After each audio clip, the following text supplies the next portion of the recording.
नमस्कार दोस्तों, स्वागत है आप सभी का मेरे YouTube चैनल पे।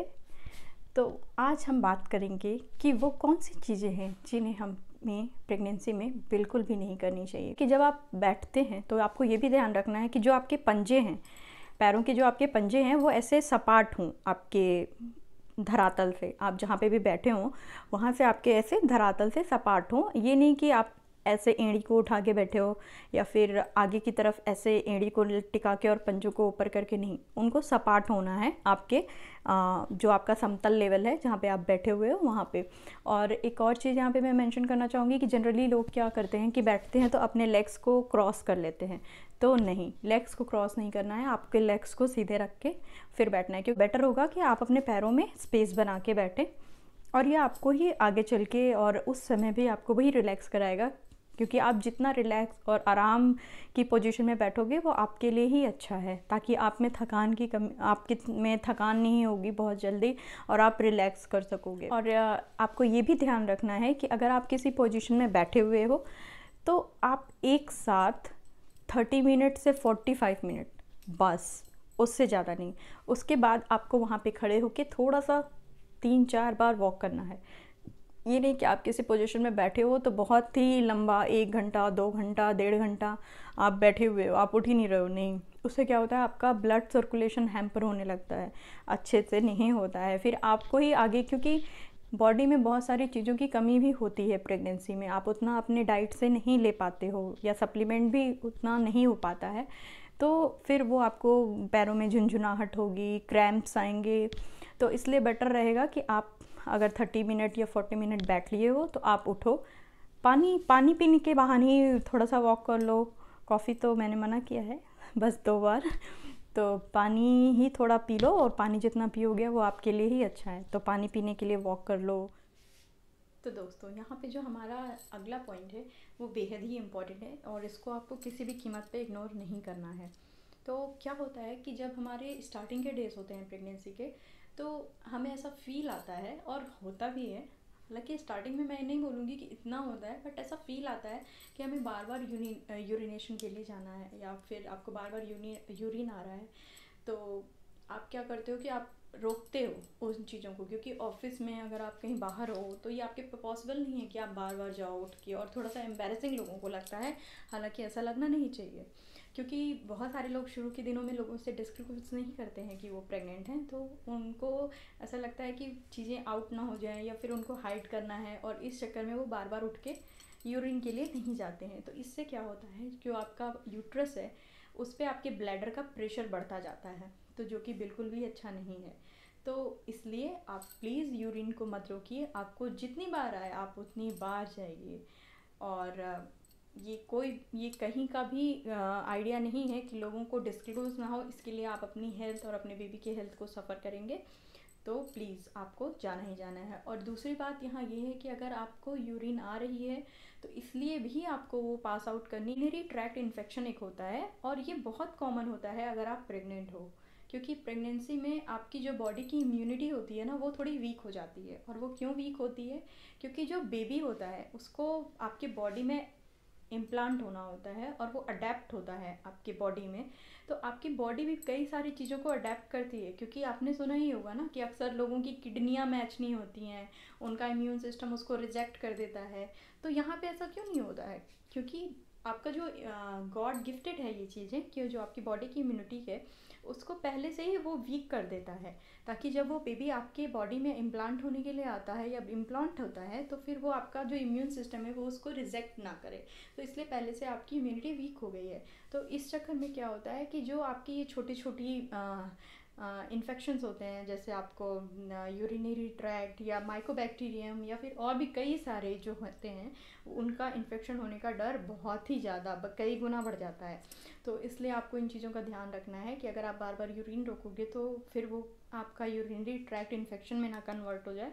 तो इसलिए मेरी ये सलाह है कि आप बिल्कुल भी अपनी यूरिन को ना रोकें और पानी का इंटेक बढ़ाएं, बल्कि पानी बार बार पिएं और ज़्यादा पिएं, क्योंकि फिर आपका डिहाइड्रेशन नहीं होगा, तो आप सही रहोगे, सेफ रहोगे, हेल्दी रहोगे। और अगला इसमें एक पॉइंट आता है कि आपका गैस का प्रॉब्लम बहुत बढ़ जाता है अर्ली प्रेगनेंसी में, तो आपको गैस बहुत होती है।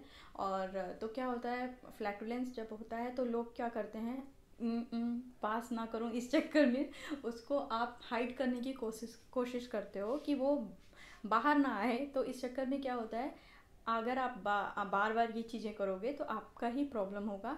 आपको फिर वो हार्ट बर्न का इश्यू होगा, आपका हैवीनेस लगेगा और डकारें आएंगी। आपका मतलब फिर पूरा वो डाइजेस्टिव सिस्टम हैम्पर हो जाएगा अगर आप ऐसी कोई भी छोटी सी गलती करोगे कि चलो मैं पब्लिक में हूँ और मुझे अभी बर्प नहीं करना है, या मैं पब्लिक में हूँ मुझे अभी फार्टिंग नहीं करनी है और मैं उसको छुपा लूँ, मैं उसको हाइड कर लूँ, या मुझे अभी यूरिन के लिए नहीं जाना है, तो फिर ये अल्टीमेटली आपका पूरा डाइजेस्टिव सिस्टम इससे हैम्पर होने वाला है। तो इसलिए बेटर है जो चीज़ जब आए, नेचर्स कॉल इसीलिए इसको कहा गया है कि उसको कोई रोक नहीं सकता। तो आप प्लीज़ उसको जाइए, पास आउट करिए और रिलैक्स। आपको ये भी टाइम टू टाइम देखना रहता है कि आपका जो यूरिन है वो क्लियर हो, क्लाउडी और उसका कलर, इन चीज़ों पे आपको बहुत ध्यान देना है, क्योंकि आपको फिर ये पता लगेगा कि आप में कोई इन्फेक्शन तो नहीं हो रहा है यूरिन में। तो फिर आपको इन चीज़ों पे भी ध्यान देना है। और एक और यहाँ पे जो चीज़ें ध्यान देने वाली होती हैं वो ये कि आपका पानी का इंटेक बराबर है कि नहीं। आपको जब आप स्टूल पास करते हो तो वो उसमें स्ट्रेनिंग तो नहीं हो रही है, वो कॉन्स्टिपेटेड तो नहीं है, आपको बहुत टाइम तो नहीं लग रहा है स्टूल पास करने में, तो आपको किसी भी तरह का वहाँ पे प्रेशर एक्सर्ट ना करना पड़े, क्योंकि अल्टीमेटली ये सारी चीज़ें कहीं ना कहीं से आपके बेबी को हार्म पहुंचा सकती हैं। तो इसीलिए आपको आपके पानी पे, आपके खाने पे और हर एक चीज़ पे आपको बहुत ही ध्यान देना है, ताकि इसका कोई भी इफ़ेक्ट आपके, अल्टीमेटली आपको जो आपका गोल है कि आपका बेबी सेफ़ रहे, उस पर ही ध्यान देना है। तो जो हमारा अगला पॉइंट है यहाँ पे वो ये कि अक्सर हम चीज़ों को देख के बहुत जल्दी उसको अपने अंदर लेने की कोशिश करते हैं। जैसे कि आजकल एक ट्रेंड है कि अगर आप प्रेग्नेंट हो तो आपको प्रेगनेंसी योगा करना है। तो इसमें क्या होता है कि आप करो, लेकिन आपको एक गाइडेंस की ज़रूरत है, आपको एक्सपर्ट गाइडेंस की ज़रूरत है। मुझे यहाँ पे एम्फेसिस देना है, ऐसा नहीं कि आप वीडियो देख के या फिर कुछ ऐसा करके आप उसको करना स्टार्ट कर दो, क्योंकि कई सारी चीज़ें हो सकता है वो वीडियो में उतनी चीज़ें खुल के ना बताई गई हों, या आप उसको उतने अच्छे तरीके से कंज्यूम ना कर पा रहे हो, उसको अडेप्ट नहीं कर पा रहे हो, तो वो आपका कहीं कोई साइड इफ़ेक्ट ना क्रिएट कर दे। तो इसलिए जितना हो सके, अगर आपको इन चीज़ों को करना है, आपको प्रीनेटल योगा करना है, तो प्लीज़ आप एक्सपर्ट गाइडेंस के देख रेख में ही करें। अगला जो हमारा यहाँ पे पॉइंट है, से नो टू जंक फूड। आपको जंक फूड बिल्कुल भी कंज्यूम नहीं करना है। हालांकि ये बात मैंने अपने प्रीवियस वीडियो में भी कही थी, लेकिन जो कुछ इम्पॉर्टेंट चीज़ें हैं जिनको मुझे यहाँ पे दोहरानी पड़ रही हैं, कि पिज़्ज़ा, बर्गर, मैगी, ये चीज़ें आपको नहीं खानी है। और कोशिश करनी है कि आप लेस स्पाइसी फूड खाएं, कम गरम फूड खाएं। ज़्यादा हॉट, स्पाइसी और ये सब खाने से आपको एसिडिटी की प्रॉब्लम हो सकती है। तो फिर वो आपको बहुत ही ज़्यादा आपका हार्ट बर्न, क्योंकि ऑलरेडी ये चीज़ें प्रेगनेंसी में होती हैं, हार्ट बर्न, एसिडिटी, गैस, और ऊपर से अगर आप उसको एक कैटलिस्ट दोगे, एक स्पाइसी फूड दोगे जिससे कि वो और उसको इन्हेंसमेंट हो, वो और बढ़ जाए, तो फिर वो अल्टीमेटली बहुत ज़्यादा आपको प्रॉब्लम क्रिएट कर सकता है और आपका जो रूटीन है वो भी ख़राब हो सकता है। तो कोशिश करिए कि लेस स्पाइसी फूड खाइए आप, और नॉर्मल खाइए, ना ज़्यादा गरम ना ज़्यादा ठंडा। तो फिर आप एक बैलेंस बना के चलते। इसके अलावा जो एक बेहद इंपॉर्टेंट बात होती है कि आप कपड़े कैसे पहने। तो कपड़े आपको हमेशा प्रेफर करिए कि कॉटन के पहनिए, ताकि कॉटन के कपड़ों में क्या होता है कि आपको इचिंग, रैशेज़, ये सब प्रॉब्लम से थोड़ी सी राहत मिल सकती है। और ज़्यादा टाइट कपड़े मत पहनिए, क्योंकि क्या होता है कि प्रेगनेंसी में आपको गर्मी बहुत लगती है। अभी तो नॉर्मल वेदर है इस समय, अक्टूबर नवंबर, तो ठीक है, लेकिन अगर यही गर्मी के दिनों में आप कंसीव करते हो तो आपको दुगनी गर्मी लगती है औरों की अपेक्षा। तो फिर आप अगर बहुत ज़्यादा चुस्त कपड़े पहनोगे तो उसमें आपको प्रॉब्लम होगी, आप स्वेट करोगे और फिर वो आपको आपको कंफर्टेबल नहीं रहेंगे। तो कोशिश करिए आप कंफर्टेबल कपड़े पहनिए। मुझे लैब जाना होता था तो मैं ट्राउज़र्स या फिर जीन्स पैंट मुझे ईजी नहीं रहता था, क्योंकि बटन के लिए या जिप के लिए आपको इसी पोर्शन पे आना होता है, और जब आप बैठते भी हो तो अगर आपका जीन्स का बटन वहाँ पे मुड़ रहा है तो वो बहुत ही ज़्यादा अनकंफर्टेबल होता है, और आपको बार बार लगता है कि कहीं कोई प्रॉब्लम तो नहीं हो रही है। तो इसलिए आप कोशिश करिए कि ऐसे जीन्स या ऐसे ट्राउज़र लीजिए जिनमें वो बटन वाला नहीं होता है और वो पूरा आपके यहाँ टमी तक का होता है। अगर आप कहोगे तो मैं अपने नेक्स्ट उसमें आपको वो दिखाऊंगी कि वो नेक्स्ट वीडियो में दिखाऊंगी कि वो कैसे क्लोथ्स होते हैं जो आपको कंफर्टेबल होते हैं और आपको इजीली मिल जाते हैं। तो फिर आप उन चीज़ों को प्रेफर करिए। और अगर आपको ये नहीं करना है तो आप सूट वेयर कर सकते हो, लेस इलास्टिक वाले लेगिंग्स पहन सकते हो जिसमें ज़्यादा टाइट इलास्टिक ना हो, तो वो चीज़ें आपको कंफर्ट करेगी। और घर पे आप अपने मन मुताबिक जो भी आपको जिसमें आराम हो वैसी ड्रेसेस पहन सकते हो। तो आपको थोड़ा सा केयरफुल रहना है अपनी हर एक चीज़ों को लेके। और इंजरीज़, आपको इंजरीज़ पे बहुत ध्यान देना है कि क्या होता है, अभी तो शुरुआती दिनों में आपका पेट इतना नहीं रहेगा, लेकिन धीरे धीरे जब आपका टमी बाहर आने लगेगा, आपका जो ये पोर्शन है एब्डोमेन का वो थोड़ा सा बाहर आने लगेगा, तो आपको इतना ध्यान नहीं रहेगा। और आप अगर ऐसे झटके से मुड़ गए या फिर आपने डोर को क्लोज़ किया, तो आपको इन चीज़ों से बचना है कि आप कहीं अपने बेबी को हार्म ना पहुंचाएं। आपको ये डायरेक्ट जो इंजरीज़ होनी है यहाँ पे, आपको उनको अवॉइड करनी है कि कुछ आपको इतना चोट ना लगे, और आपको सेफ़ रहते हुए अपने बेबी को सेफ़ रखना है। ट्रैवलिंग पे आते हैं, क्या होता है कुछ लोगों को ये बहुत डाउटफुल रहता है कि मैं ट्रैवल कर सकती हूँ या नहीं, या शुरू के 3 महीने मुझे ट्रैवल करना चाहिए या नहीं। तो जहाँ तक हो सके आपको अवॉइड करना है। एटलीस्ट शुरू के 3 महीने तो आपको ट्रैवल नहीं करना चाहिए। और अगर फिर भी बहुत है तो मैं ये नहीं कहूँगी कि आप जो है कि ऐसे किसी व्हीकल पे बैठ जाइए जो आपको जर्क दे या फिर ऐसा कुछ डर हो। तो फिर इन चीज़ों को आपको नोटिस करना है कि आपको इम्पॉर्टेंट क्या है, वो काम आपके लिए इम्पॉर्टेंट है, आपका बेबी आपके लिए इम्पॉर्टेंट है, या फिर क्या। तो फिर एक बैलेंस आपको बनाना पड़ेगा, वरना प्रॉब्लम हो सकती है, क्योंकि कब क्या हो किसी को नहीं पता है। तो फिर बेटर है कि prevention is better than cure. तो आप वो चीज़ अपने माइंड में लेके चलिए। अवॉइड करिए जितना हो सके ट्रैवलिंग को, एटलीस्ट फर्स्ट 3 मंथ में, और जो लास्ट के 3 मंथ होते हैं उनमें भी आपको अवॉइड करना चाहिए। आगे बढ़ते हुए बात करते हैं कि और ऐसी कौन सी चीज़ें हैं जिन्हें हमें अवॉइड करनी है। तो अगर आपको शौक़ है कि आपको हॉरर मूवी देखनी है, या बहुत ही ज़्यादा स्ट्रॉन्ग साउंड वाली, या फिर वेब सीरीज़ का आजकल बहुत चलन है, तो ऐसी कोई वेब सीरीज़ जिसमें बहुत ही ज़्यादा मार धाड़ खून खराबा, तो मेरा ये सजेशन है कि अवॉइड करिएगा। कुछ दिन की बात है, क्योंकि फिर वो चीज़ें आप देखोगे, आपका हार्ट बीट होगा बहुत ज़्यादा, आपकी हार्ट बीट तेज़ हो जाएगी।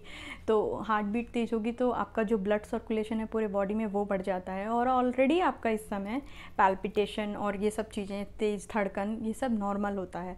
तो वो ऑलरेडी आपकी चीज़ें हैं आपकी प्रेगनेंसी में, तो और ऐसे कोई बूस्ट मत दीजिए उसको कि जिससे कि वो और बढ़ जाए।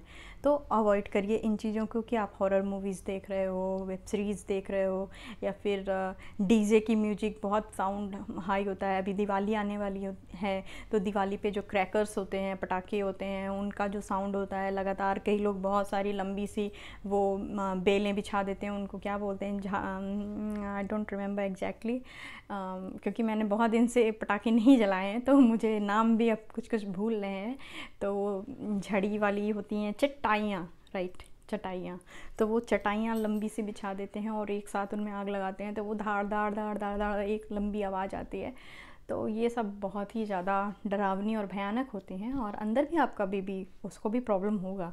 तो अवॉइड करिए इन चीज़ों को। इस सीरीज़ का हमारा लास्ट पॉइंट है सेक्स। उस पर आपको क्या करना है, क्या नहीं करना है। क्या होता है, किसी किसी की कॉम्प्लिकेशंस होती हैं प्रेगनेंसी में, तो आपको अगर आप अवॉइड कर सकते हैं शुरू के 3 मंथ तो आप प्लीज़ अवॉइड करिए। लास्ट के भी 3 मंथ अगर आप अवॉइड कर सकते हो तो आप प्लीज़ अवॉइड करिए।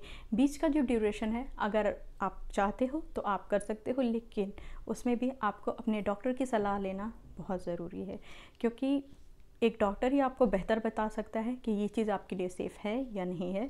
तो आप और आपके पार्टनर दोनों मिलके जाएं डॉक्टर के पास, विजिट करें और उनसे पूछें कि कौन सा ड्यूरेशन सही है, अगर आप इंटरेस्टेड हो तो। Thank you. तो लास्ट में मैं यहाँ पे कहना चाहूँगी कि मेरी शुभकामना है कि जो आपकी प्रेगनेंसी है इस कोरोना के दौर में वो सेफ़ रहे, हेल्दी रहे, आप और बच्चा दोनों स्वस्थ रहें। और एक जो बात मैं कहना चाहूँगी कि prevention is better than cure, again and again and again. आप जितना अपने आप को बचा के रख सकते हो वो आपके लिए, बेबी के लिए, दोनों के लिए रामबाण साबित होगा। और बस कुछ चीज़ें हैं जिनको आप फॉलो करेंगे तो आपको कम से कम डॉक्टर की ज़रूरत पड़ेगी, कम से कम दवाइयों की ज़रूरत पड़ेगी, और माँ और बच्चा दोनों स्वस्थ रहेंगे। So I wish you safe and healthy pregnancy. Thank you. और मेरे वीडियो को लाइक करिएगा और शेयर करिएगा उन माँओं से जो अभी एक्सपेक्ट कर रही हैं अपने बेबी को। तो thank you so much, bye.